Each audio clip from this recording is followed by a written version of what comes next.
So I have an example to talk about because I said I was going to start talking about so many issues that need to be brought up again.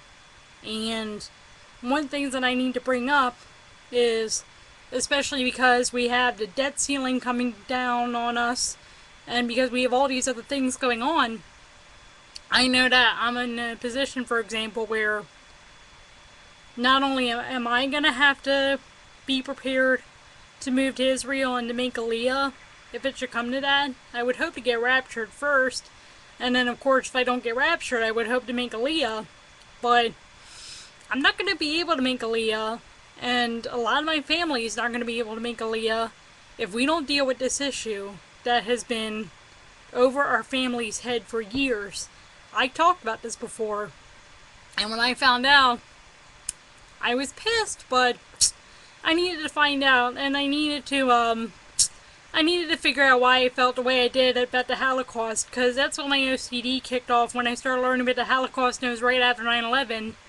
And when I look back on it, I was like, yeah, it's just a Gentile wouldn't have felt that way about the Holocaust. I mean, I was literally, it was crazy. I remember one of the nights that I was feeling so bad about it, I just couldn't eat, and I was crying and all that too. And looking back, I'm like, of course a Gentile wouldn't have felt that way about the Holocaust. Because Gentiles weren't the main targets in the Holocaust. And so, as I said, looking back, there was always something inside of me that I didn't realize at the time that I knew was messed up in terms of there was something going on and I needed to know about. I just couldn't connect what was going on.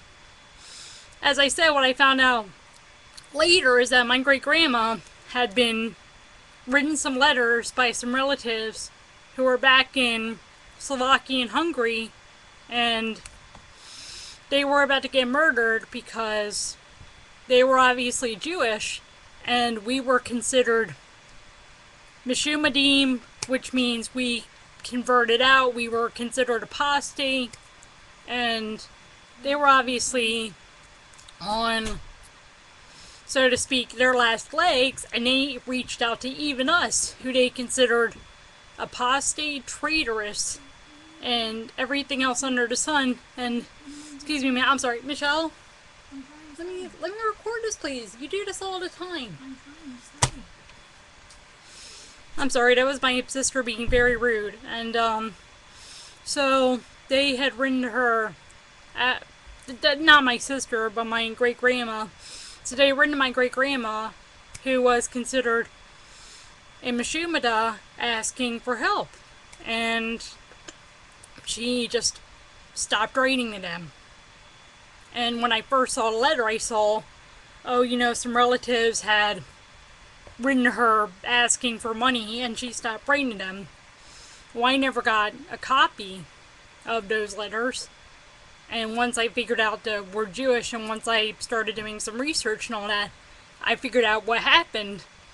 Well, it's no wonder that I didn't get a copy of the letters. It's no wonder that what was in those letters specifically was hidden. It's no wonder that we had a relative who came over after the Holocaust, went to Ohio, where a lot of the relatives who weren't considered Meshumadim went. And once I figured it out, I got really, really pissed, because it's one thing to have made a mistake and to have rather gone with U.S. isolationist policy and cover that you were Jewish rather than follow the higher good and say, yes, I'm Jewish, I have relatives in the Holocaust, I want to help, and if you want to do something about it, come get me and kill me too. And I wish that great grandma had been that brave enough to defy the government and to help relatives who, even though they considered her apostate, were obviously reaching out to her and asking for help because they trusted her. And what did she do? She not only proved in their eyes that she was a Meshudama and a Kofara, she also has left a legacy on our family where if people ever find out this story, and they will, first, there are going to be non-Messianic Jews who look at us and go, man, no wonder, you're just another example of what happens when Jews even act like they're Jews or Jesus. You guys betray us, and then you do all these awful things just like your great-grandma did. And then you're going to have the anti-Semites, on the other hand, who use what great-grandma did as an example and say, oh, look, not only are they the Christ killers, they also betray their own who don't believe in Jesus. Well, as if they didn't already betray one of their own before, because, hey, Jesus was a Jew. And so it's just going to get really nasty. And I even said that to